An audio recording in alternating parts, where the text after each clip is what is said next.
Nintendo just had its most recent direct, and it wasn't about video games or the Switch 2. It was about Super Nintendo World, specifically the Donkey Kong Country expansion that's coming to Universal Studios Japan. And it looks really cool. I didn't grow up playing Nintendo, and I've actually never played a Donkey Kong game, but this just looks so jolly. I want to go here regardless of what property it's from. I love the attention to detail that Universal, and especially the Nintendo World part of Universal, puts into its set design. It's just like, it's so detailed, it's so pretty. This gives me the same vibe that Toon Lagoon did in Universal Studios Orlando, where you feel like you're walking through a cartoon, or in this case, like a video game. I've been to the Super Nintendo World at Universal Studios Hollywood, and they pack so much detail into such a small space, and it looks like they're putting just as much care into this one as well. Like this looks incredibly jolly to explore. It's opening up December 11th in Japan, so like a month from now. If you're in America and you want to go, it's gonna be part of Epic Universe, which is the third theme park that they're building in Orlando. So Super Nintendo World and the Donkey Kong Country World are both going to be in Epic Universe.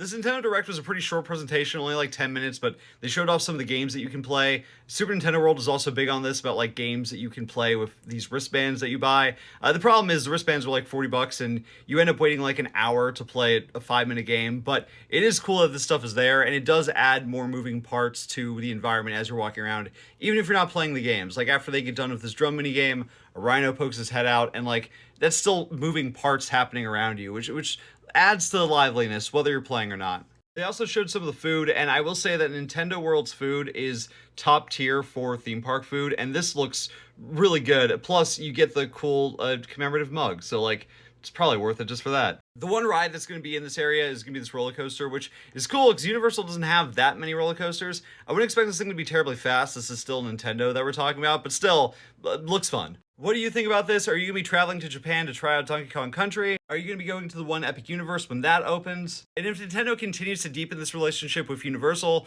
what's the next themed area you'd want them to bring out? I think a Zelda area would be really cool. Let me know what you think, and if you haven't already, give me a follow.